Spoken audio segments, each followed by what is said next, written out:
Agen Racing 92, rencontre de la 25e et avant-dernière journée de la phase régulière du top 14 ce samedi après-midi au stade Armandie.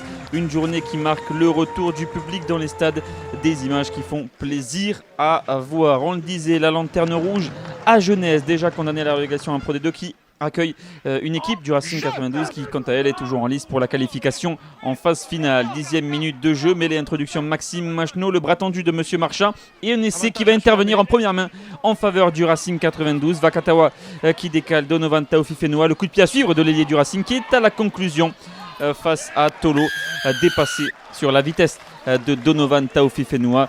L'essai n'est pas transformé, 5-0, oui, mais vous le voyez, qu'importe, le Racing 92 fait la course en tête, fait cavalier seul au cours de cette première période. Un deuxième essai inscrit par Teddy Bobigny, puis un troisième, l'œuvre de Johan Tonga, qui vient même doubler la mise quelques minutes plus tard à la demi-heure de jeu. Le Racing 92 mène déjà 26-0 et juste avant la pause, les visiteurs qui vont alourdir encore cette marque au tableau d'affichage. Admirer la sublime passe sautée de Finn Russell à destination de Simon Zebo.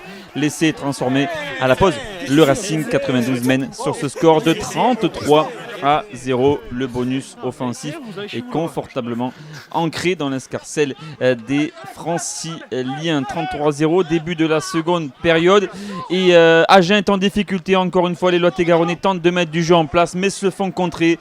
À la course, c'est Gaël Ficou qui vient se montrer opportuniste et inscrire déjà le 6e essai des siens, le deuxième depuis son arrivée dans les Hauts-de-Seine au 3/4 centre international. 40-0, on joue la demi-heure de jeu, c'est le moment qu'on choisit les Agenais pour sauver l'honneur, pour aller inscrire un premier essai. L'œuvre au terme de cette très belle séquence de jeu du deuxième ligne colombien Andrés Zafra.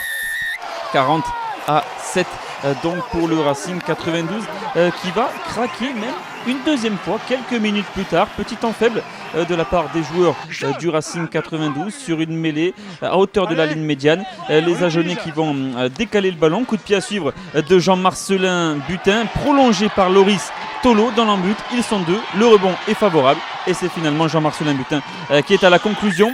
Deuxième réalisation à Genèse en quelques minutes. Voilà qui sauve l'honneur de la Lanterne Rouge du top 14. Oui, mais voilà, il ne fallait pas vexer les Racingmen qui se reprennent dans cette fin de match. Il faut dire qu'Agen a reçu un carton rouge en fin de première période. Agen en souffrance et Agen qui va encaisser un 7e essai. La fin de passe de Gaël Ficou qui décide d'y aller tout seul pour le doublé du 3/4 centre international. Il porte le score à 47-14 après la transformation. Agen qui n'a pas fini de souffrir dans cette rencontre. Dernière minute, le Racing 92 qui décide de jouer à la main sur la sirène. Gaël Ficou qui négocie encore une fois le 2 contre 1, qui garde le ballon pour lui et qui va souffrir un triplé.